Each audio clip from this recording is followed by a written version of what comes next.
Good morning and welcome everyone to the fourth breakfast seminar of Nordic. Today's breakfast seminar has the topic digital tools supporting activity. And I'm going to give you a brief background on the project Nordic. Nordic is a Botnia Atlantica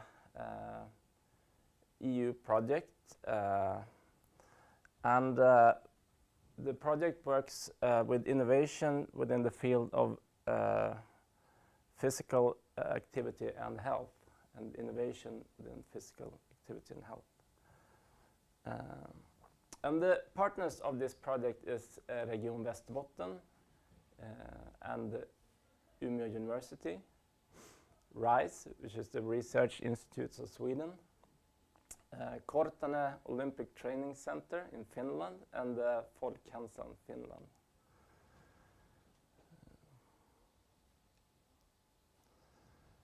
And the way we work in this project is we try to have a method that is called casework, and that means that we work with innovation in case format. So we bring in ideas about innovation from external partners, and we transform them into case, and we use the internal competence within the group to work with this project.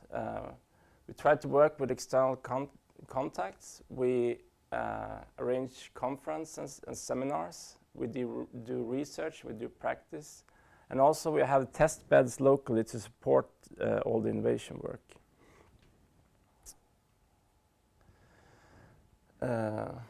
And the cases we work with, we work together with companies, we work together with organization, and we do internal projects together with the partners of the Nordic project.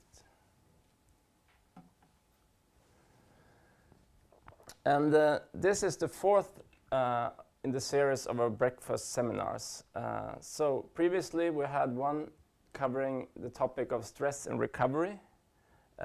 We have had one here in Umeå concerning tech supporting public health. We had one in Kortane in Finland, individual motivation factors. And today's seminar, we're going to listen to Andreas, Sanna, and Marcel, is covering the topic digital tools supporting activity. And if you want to know more about or even watch these seminars, you can find them online at nordic.eu. And we also encourage you to go in and join our network to get more information. So please check into our website and you can find more information. So now I'll give you today's breakfast seminar. So, Sanna.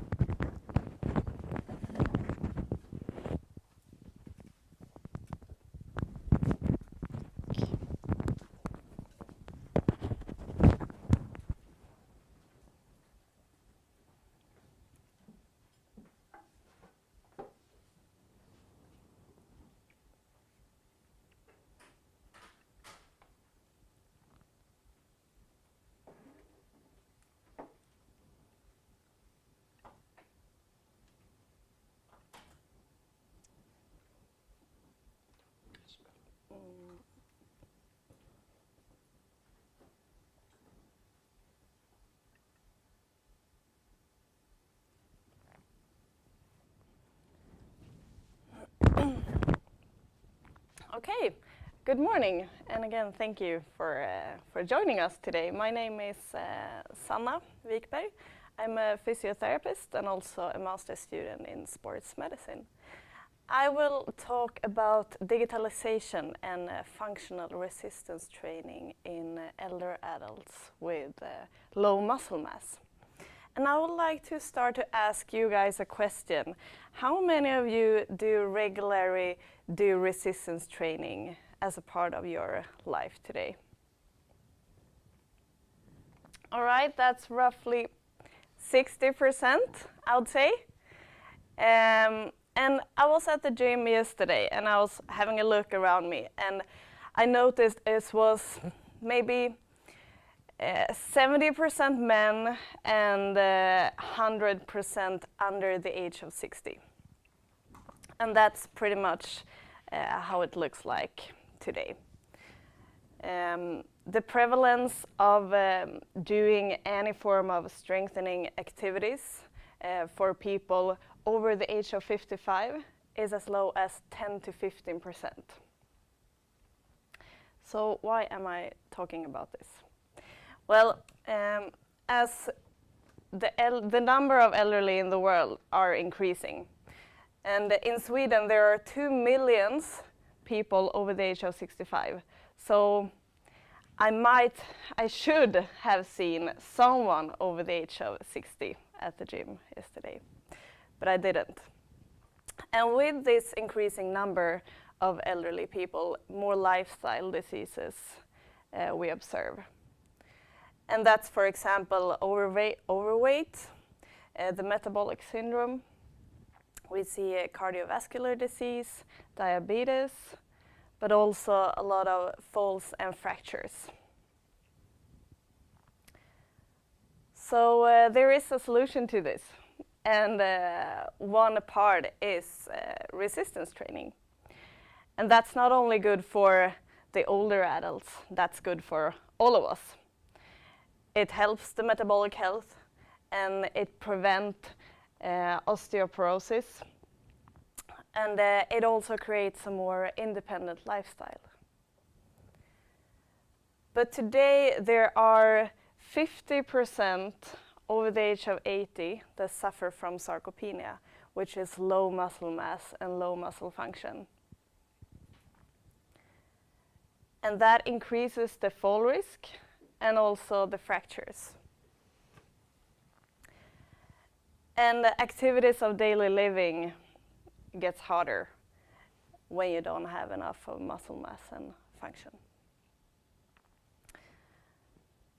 So we try to address these people and do something about this before maladaptive outcomes happens. So we designed a study, and we recruited participants from the Healthy Aging Initiative, which is a health intervention here in Umeå. We recruited 70 men and women, 7 years of age, and they got divided into a control group and an intervention group, where the intervention group got instructor-led training 3 times a week for 45 minutes. The outcome measure were muscle function and muscle mass. And here you have some examples of the exercises that we were doing, which was easy to use exercises that you also can do for home-based training.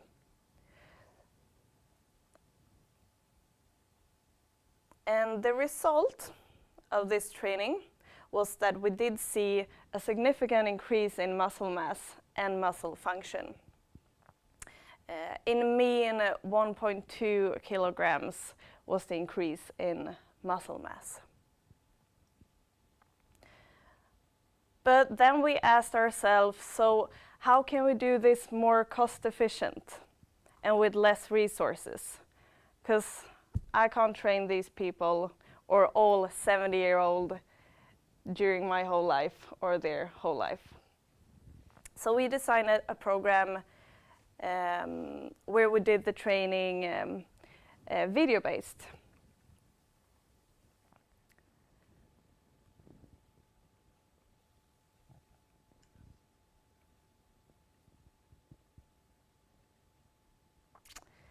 So here you see an example of one of the exercises we did.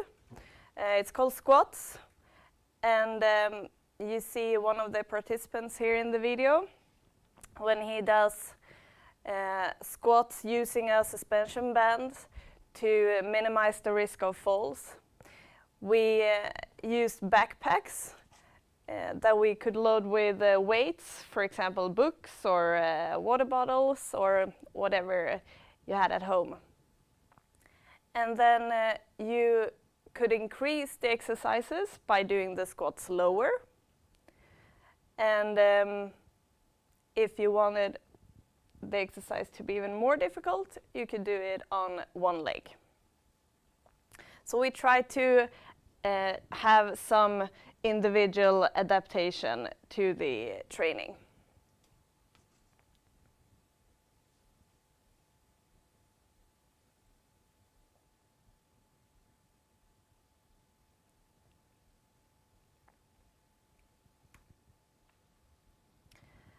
And this is parts of how it looked on the website. So the participants got to see an introduction video where we explained how the exercises should be performed and why the resistance training is important. And then they just pressed play and they got the whole program for 45 minutes with a timekeeper on the video and the exercises following. And the result of this training was that we did see an increase in lean muscle mass here as well. Not as high as the one with instructor-led training, but still significant.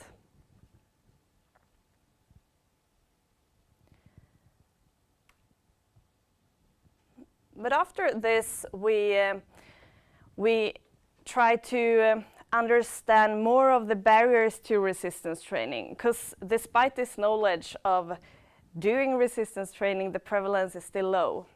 So what's the barriers and what is the motivation and how can we increase the compliance?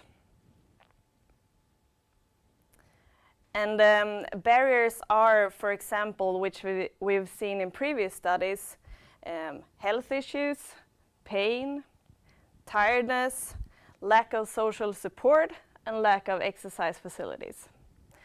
And what motivates people are to build more muscle mass and to decrease the risk of falls and to get a more independent lifestyle.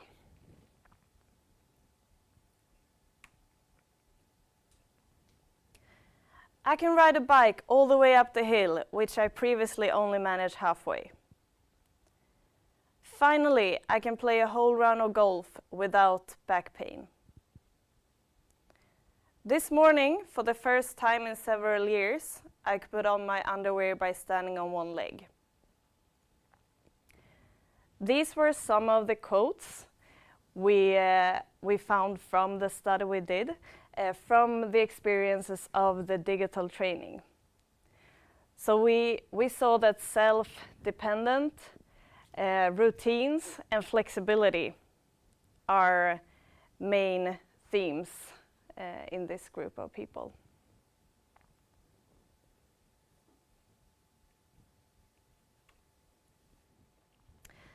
And at the start of the training, we got this picture. It says, "My goal." And that's also one of the themes that we saw is motivating people to set goals.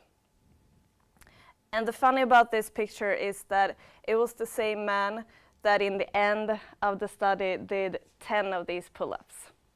So setting goals apparently work for some people at least.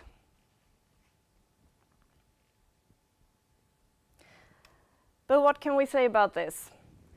Well, instructor-led training, it's still the golden standard regarding effects, especially, or at least long or short terms effect. But looking at long terms and to find more of these older people not living in the city, for example, then digital home-based training is a really good option. It's easy accessible, it's still effective, and we believe that in the long term, this will we will find a more healthy aging. Thank you.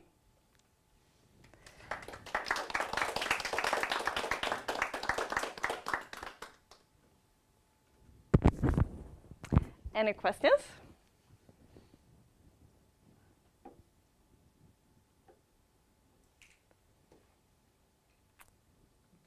Okay.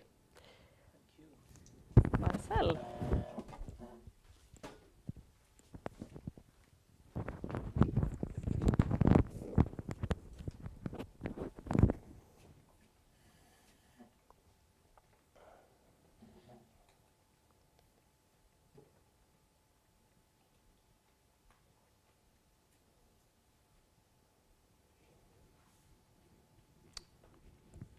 All right, so I'll say good morning to you too, and I'll continue where Sanna ended her presentation with a focus on the digital training.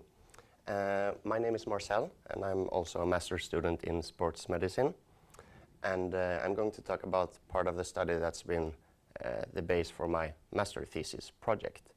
And it's about internet-based training to reduce obesity in older people, and whether this is effective and also could potentially be sustainable in the long term. And the background for the study is also based, as Sanna said, on the fact that there's an increasing number of older people around the world. It's estimated that by year 2050 there will be a double size of the number of older people, reaching 2 billion. And we know that with an increasing age, there's also an increased risk for several adverse health events, such as cardiovascular disease. But while aging is inevitable, of course, there are still other factors that we can do something about. For example, obesity and physical inactivity. And as this figure here shows you, we can see that older people are actually the group of people that are the most inactive in comparison to other age groups. And we've also learned that a large proportion of older people suffer from obesity. And as I said, these two factors may increase the risk for cardiovascular disease. So we need to find both effective but also sustainable strategies to improve them. And from previous research, we've learned that exercise may reduce obesity in older people, at least in the short term. But the problem with most research is that it's often looking at supervised exercise. And while this is both safe and effective, it's not necessarily sustainable in the long term or even cost efficient. Because we know that, well, it may not be easy accessible for all of the older people. And we've also learned that, as Sanna said, there are many barriers to exercising in older people. And apart from those she mentioned, we know that accessibility and convenience, but also affordability, are important factors to consider for older people. So from this, we can think of other alternative solutions, for example, digitalization. And it's been an increase in the amount of digital health interventions also for older people recently. But we don't know as much about structured exercise using digitalization, especially for older people. And many might think that, well, do older people use the internet, or would it be applicable for them? But in Sweden, we've seen that it's estimated that almost 90% of older people use the internet. So there is a valid reason to actually study this. So the study we did was based on a previous study where we found positive effects on obesity measures from supervised exercise. So now we let another group perform the exact same training program, but at home for 10 weeks, and it was using the internet. So the training they performed was, as I said in the beginning, it was interval training, and we only used body weight exercises and minimal equipment. We used suspension bands, for example, as Sanna also talked about. And what we wanted to evaluate was improvements in body composition, so measures of obesity, but also muscle mass. And we recruited our participants also from the Healthy Aging Initiative study, but here we focused on including participants who had central obesity, and that is the definition that they had an excessive amount of fat tissue stored deep in the abdomen, as this figure here shows. And we know that this type of fat tissue is even more strongly associated to, for example, cardiovascular disease than overall obesity. And for our study, we excluded participants who had cardiovascular disease or physical disabilities. So the digital intervention, it consisted of 3 components, you can say, all of which were uploaded to our website and introduced to the participants before they started. And first of all, they could watch an informative video, which gave the participants a background to the study and the reason for the study. They also got some information on the health risks concerning central obesity and physical inactivity. But then, of course, most of the time was spent explaining the training program and how they could perform it in relation to progression, but also intensity and safety aspects. And then we had collected all the video instructions for how to perform the exercises and how to individualize them in different ways. And finally, we also had these weekly exercise videos for the participants to view. So before all of this started, we also invited the participants for a demo session, so they could come to our clinic here and try one exercise session with the supervisors to give them a good start and also introduce them to learn how to use the website. Because after this, they would, as I said, go home and train for 10 weeks all on their own without direct feedback from supervisors. So it was important for them to get a sense of some of the technique in relation to the training. And for all of the exercises, we had a base variation and a more challenging variation. Let's see if it works here. So for example, here with a squat, they performed it uprising from a chair, and they could use armrest for support if they needed. But they could also gradually progress and move away from the chair and perform this freely. However, many also suffered from knee pain, and for them we had a variation where they could place pillows on the chair, decrease the range of motion in the exercise, and thereby reducing the stress on the knee joints. And this was very appreciated among many participants who actually reported pain relief in their knees during the intervention. And the principle with all these different variations were the same for all of the exercises included, that they should be able to find a comfortable level to start at, depending on their personal abilities, but they would also get a sense of knowing that they could progress or adapt depending on how fast they improved or how they felt just that day. So they had a lot of possibility to impact their own training in this way. And it was around half of the exercises had more focus on building strength, and the other half had more focus on building endurance. And so for the exercise videos then, also as Anna said previously, they were designed to be very easy for the participants. So all they had to do was press play, and then the exercise session played from beginning to the end without them having to interfere with any of the videos. And as you can see here, we actually had not only one participant, but actually 2 additional ones who were older people. And these were previous participants from our first study, and we chose to let them help us in this video because we wanted to actually optimize the experience for the people watching this. We thought it would be important for the older people doing this training at home to see that there was someone at their own age performing it successfully and inspiring them to sustain this new routine and be more motivated. And we also let one of the participants here in the video always perform the easier variation, and the other one perform the more challenging one. And in this way, participants were always reminded of their ability to impact their training and choose what to do that specific day. But they were also reminded constantly about the possibility to progress. And they had the timekeeper so they could see when they improved and sustained this maybe more challenging version for a longer period of time. So after 10 weeks then, we evaluated the participants again. And here we have a figure that shows the effects within the group on body composition. And what we found was, the main finding was that we saw a significant decrease in fat mass also in this group. It was around half the size of the one we saw from supervised exercise, but it was still statistically significant. It was equal to around 0.5 kilogram of total fat mass. And meanwhile, they also practically maintain their muscle mass, which we heard from Sanna also is important for older people. We saw some general tendencies for other measures as well, but not statistically significant. However, we speculate that provided a longer intervention, we could potentially see bigger effects, given that many participants said that it was a bit hard in the beginning to reach this high intensity that was prescribed. And would we have given them more time, they could have learned not only the exercises in general better, but also learning how to actually exert a high intensity, because that takes practice as well.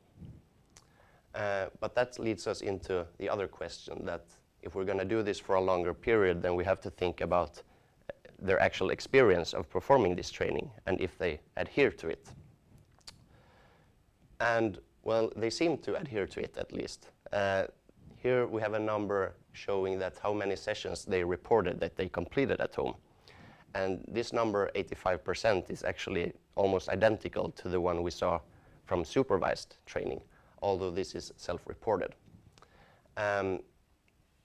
Then we also asked them how likely it was that they would continue with this training. And here we can see a figure that shows that, well, the majority was very likely, they said, and no one said that it was not likely at all. So there is a good possibility that it would be sustainable.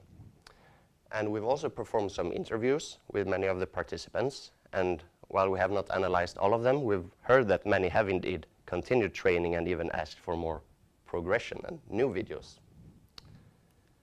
But we also asked them questions in relation to the design of the actual intervention. We asked them how satisfied they were with the exercise videos, the choice of exercises for training at home, and also the information they were given before they were actually on their own for 10 weeks. And the common thing for all of these questions were that you can see the majority was very satisfied with all of these components, and no one was very disappointed. So there is indeed the possibility to do this in a longer period of time, because this was only 10 weeks, as I said.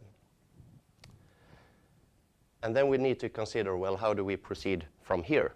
And while you can further develop many aspects of the intervention, I'm thinking mainly of digital complements or digital solutions, because not mainly focusing on the training itself, but how can we, for example, promote motivation and provide feedback using digitalization? Well, there are other studies who have shown, for example, that by providing the participants with a mobile application to provide feedback or have contact with the participants during the 10 weeks, they could promote motivation and increase adherence in the long term. So this is something that you could add to, for example, not only just the 10 weeks of training, but then also have them provided with a mobile application. And likewise, if we're thinking that we would do this over a 6 or 12-month period, why not let the participants meet with a coach online, maybe on a weekly basis? It would not be an impossibility. And then they could further be stimulated to adhere and know that there is someone to have contact with regularly for them to sustain this new routine. But then in the end, we also need to think about how we can reach those people who are so in need of this, and through which channels. For example, in Sweden, we have something called physical activity on prescription, and this intervention would potentially be something that you could deliver in that setting as a structured intervention. So the take-home messages from our study and how we can proceed forward is that in 10 weeks, internet-based exercise in older people is sufficient to decrease fat mass. It was also a feasible and highly appreciated way of exercising for these people. And given these findings, it has the potential to become a sustainable strategy in the long term, given that we perform more similar studies like this and also evaluate the effects in the long term. And in the long term, this could then aid in treating and preventing lifestyle-related disease and reducing healthcare expenses. And I would like to end by thanking all of my supervisors, co-authors, and co-workers involved in the project, and also give a heads up to our website where you can access all of the exercise videos. Thank you.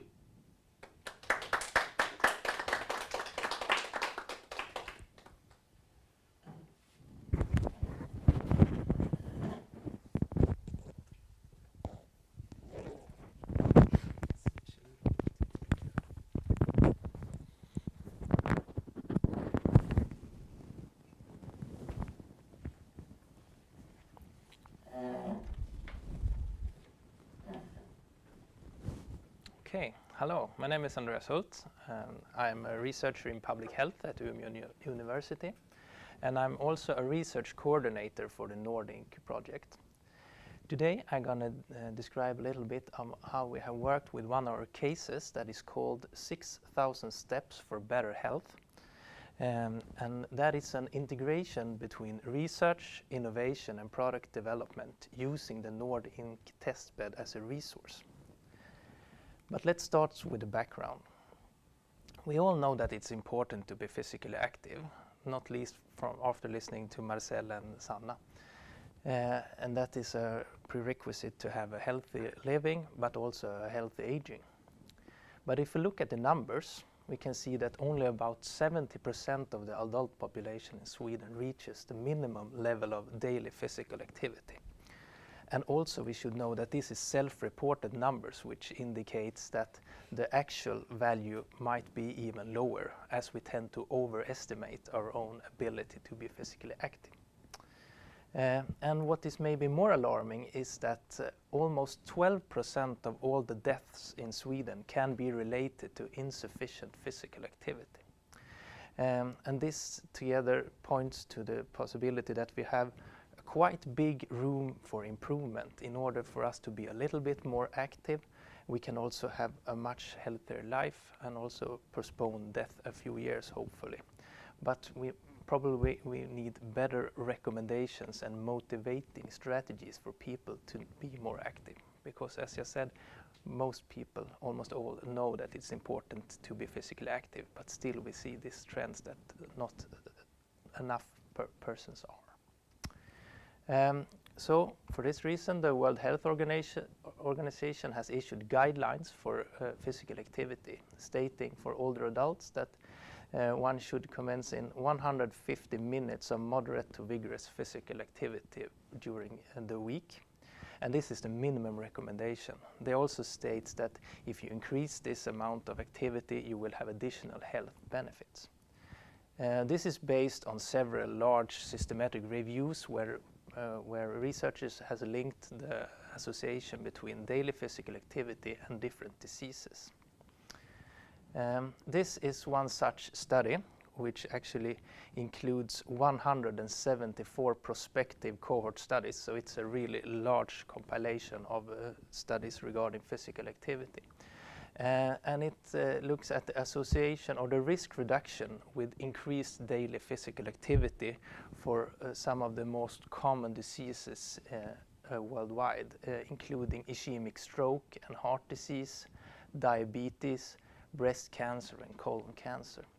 And what we can see here is that you can actually reduce the risk quite a lot for these conditions, about somewhere around 20 to 25% lower risk of getting these kind of diseases if you are sufficiently physically active.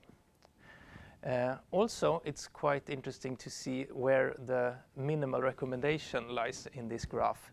This 150 minutes of activity per week, which is corresponding to about 22 minutes a day. And you see it's quite early on. So we can have a lot of benefit doing a little bit more than those 22 minutes each day. In fact, as we see this graph, it indicates that we have really good risk reduction all the way at least up to 2 hours a day. So it would be really nice if we can promote persons to be more active, and especially maybe a little bit more also than this just 150 minutes. And if you remember, Marcel told us that older persons usually are less active than the adult population. That's also true for some of the common diseases, including diabetes. Persons with diabetes tend to be less active than persons that does not have diabetes.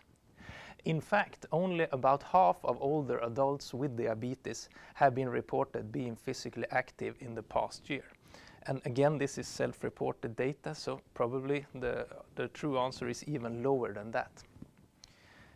Out of these, out of those that actually were active, I should say, the most popular activities were walking with 80%, and also household work and gardening work. So this could indicate that if one were to try to find a strategy to get older adults to be more active, also those with diabetes, promoting walking could be a good strategy, as that is quite common. I talked a little bit of measuring physical activity, which is a quite important thing here, because all the data I have presented so far is self-reported data. And that is the most common way to get data on physical activity. You just use questionnaires and you can reach a lot of people, you get a lot of data, which is fairly easy to analyze as well. But of course, we have this problem with overestimation of your own physical activity level. So a better way would be to use objective measurements on physical activity.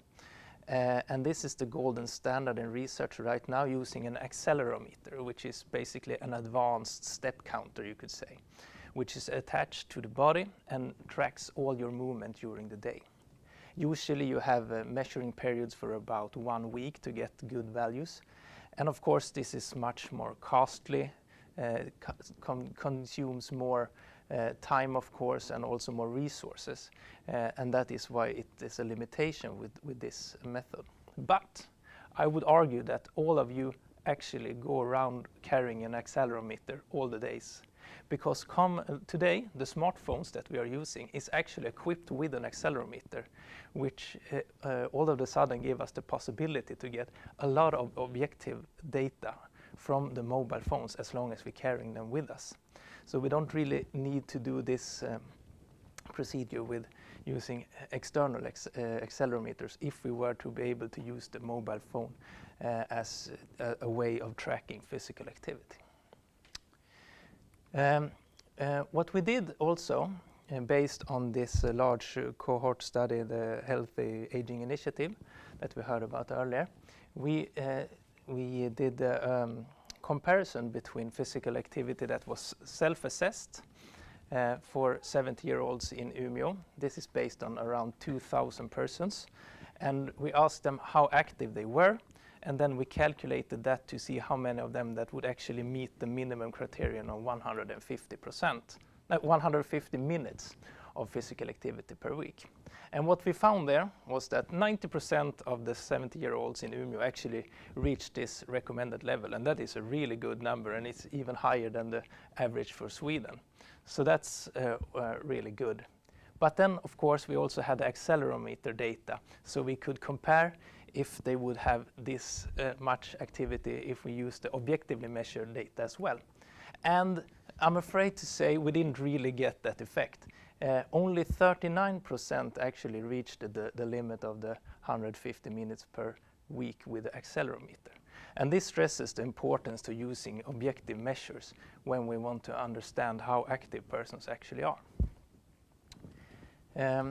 In the same data set, we were looking at how active persons with and without diabetes were. And what we can see here in this graph is that we have persons, first of all, with no diabetes, like the healthy controls, and their daily step counts. And then we had persons with pre-diabetes, which is persons with a higher blood sugar, but not as high to be clinically diabetic patients. And also then we have persons that, on the third category, is the persons that don't really know that they have diabetes until they visit the Healthy Aging Initiative study, where they have as high level as they are considered to be diabetic. And also, so you have a lower trend, as you can see. But maybe most alarming is that the persons that actually has a known diabetes diagnosis has the lowest daily physical activity. And this is the only group that we know have gotten recommendations on being physically active, because that's the first line of treatment on persons when they get their diabetes diagnosis. It's to increase their physical activity and lifestyle. So apparently the recommendations that are given today doesn't really seem to have an effect on increasing physical activity. We also found that daily step counts was found to predict prevalent diabetes better than this WHO guideline level of 150 minutes of MVPA recommendation or activity recommendation. And also it looked like 6,000 steps per day seemed to be a relevant goal for diabetes prevention. This indicates also that we can use step counts in order to promote health, and also together with that older persons like to do a lot of walking as their activity. This makes, of course, sense as well. And if you consider that we have a possibility to measure activity objectively with a mobile phone, if we put this together, we might have a solution here. Because in the Nordic countries, we are top ranked in digital performance when it comes to the EU, and also worldwide, I would say. This is because we have good digital infrastructure, we have digital services integrated in our community, and also a high technical knowledge. And these different aspects are baked together to form an index indicating where you can see to the far left, the best countries in Europe would be Denmark, Sweden, and Finland. So the possibility to use digital interventions in the Nordic countries are really good. But what about mobile phone? Okay, I should say this also. It's also shown that over 90% of adults in this age category, 66 to 75, are internet users. So it doesn't really look like the technical issues is a boundary here for using technical solutions for older adults, which is often heard that older persons can't use digital tools. If we look for smartphone use, in this case, it's internet use by smartphone in different age categories. Of course, you see in the younger categories, it's almost 100%. But if we look in this relevant category for 66 to 75 years, you can see that about 75% of this population use their smartphone for internet. And the vast majority of these use them on a daily basis as well.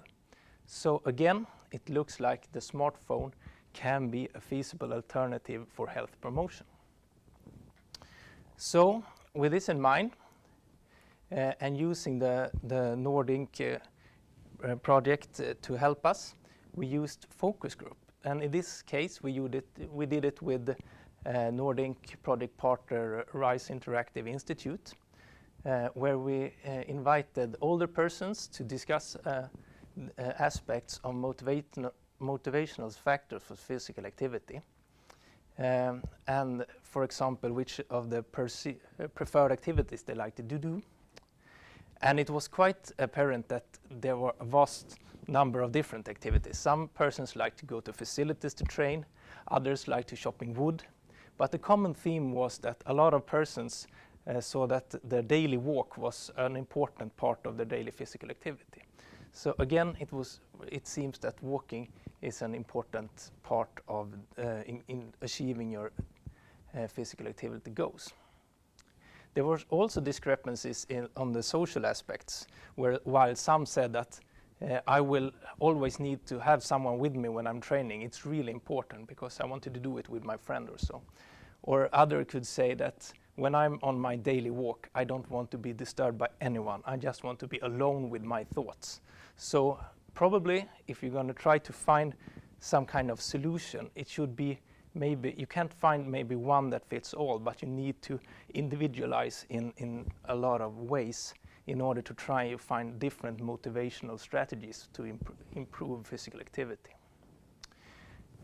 Experience of mobile applications related to physical activity. We also saw that step count apps was the most commonly used, and also we found that it was important to measure daily physical activity, so you can actually see how many steps you have been taking each day, and also that you can set a goal on how many steps you want to get each day. And again, it was interesting to see trends over time, so you could look back and see how active have I been this week if in compared to the next week or the week before that.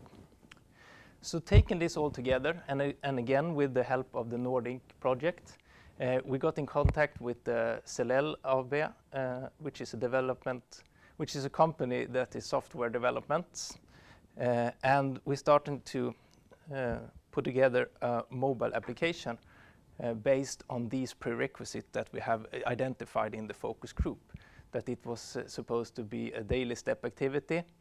The daily step activity should be measured. History of daily activity is also a key feature.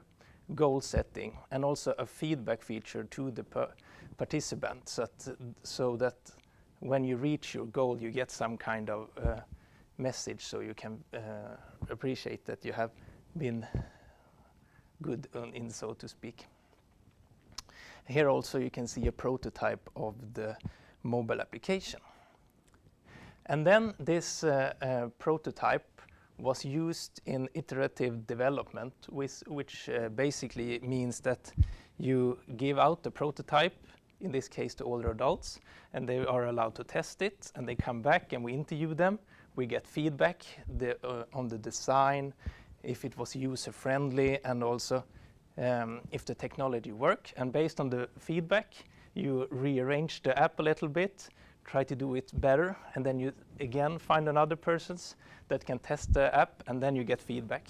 So in this way, back and forward, you can really develop something which is really close to the end user, and hopefully make it a better product in the end. And this was also used using the Nordic testbed. So this was an example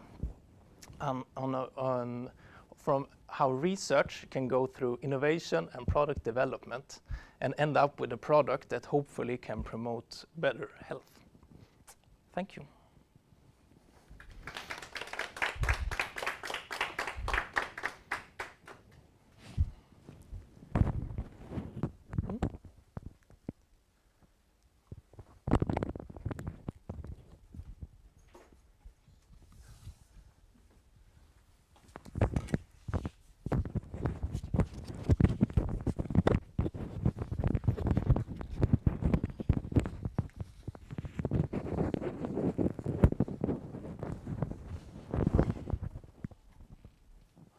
Okay.